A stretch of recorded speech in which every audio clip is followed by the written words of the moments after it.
How's it going, everyone? This is Velvet Unicorn, and welcome to Guns of Modern Warfare 3 Episode 9. This is a series in which I'm taking all the guns in the game Modern Warfare 3, winning a free-for-all with them, and giving you my thoughts and opinions about the guns, and a few stats along the way as well. So, today our gun is the Scar L, and it is the third assault rifle that you are going to unlock, and it is unlocked at level 6, so that's right out of the gate, basically. Um, this is a gun that you're either gonna kind of like and not really fall in love with, or you're just gonna kind of pass it up, say, "Meh, it's not for me." Because it's definitely not. It's strong. It's a strong weapon, but it's definitely not up there with the ACR or like a rapid fire PP90 or anything like that. You're not gonna have super luck with this gun in small, close quarters maps. So let's get right into it. The base damage of this gun is 35, and if you're aiming down the sight going pretty far away, it's going to be 20. So it's not that like much of a damage powerhouse up close. It's kind of average damage far away, and that pretty means that it's going to take 3 shots up close to kill someone, and it's going to take 5 farther away.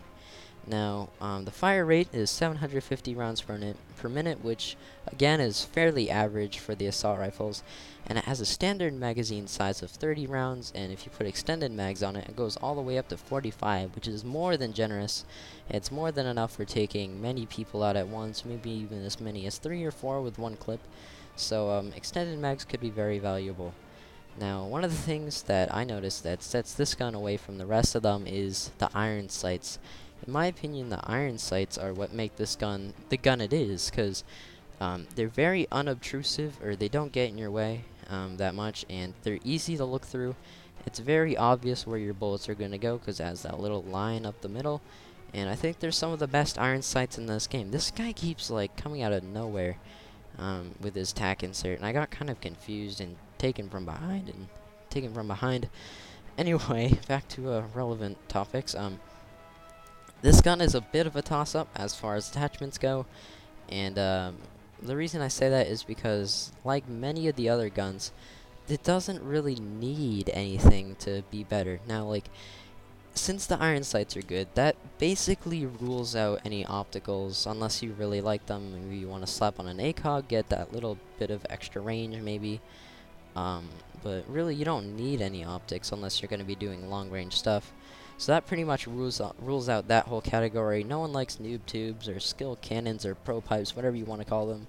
The underbarrel shotgun, as much of a novelty as it is, it's kind of not really going to serve you any good. Heartbeat sensor, maybe, if you're like a hardcore camper, dark corner, McDougal, whatever you want to call yourself.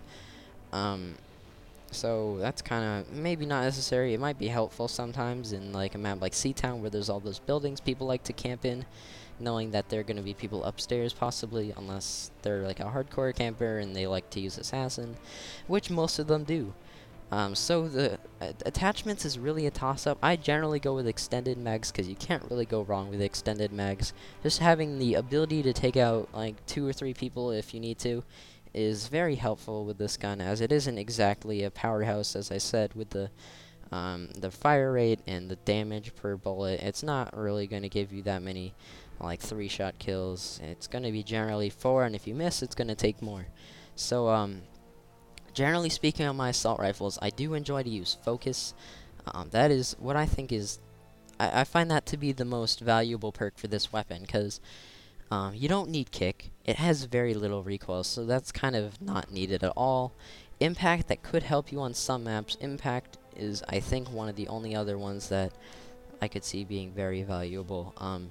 Stability, if you're using an ACOG, maybe that would be valuable, or breath, perhaps, if you're using an ACOG, or even the hybrid, having that little extra bit of, like, lack of sway, that little lack of sway, you know what I mean, when you hold your breath, it stops that. That might be valuable, but generally, focus is good, because since this is an average assault rifle, it's not going to have, like, super high damage, super high rate of fire, so every bullet is going to count if you're going against someone with, like, a rapid fire, any SMG, actually, forget rapid fire, like P90, it doesn't matter what SMG it is.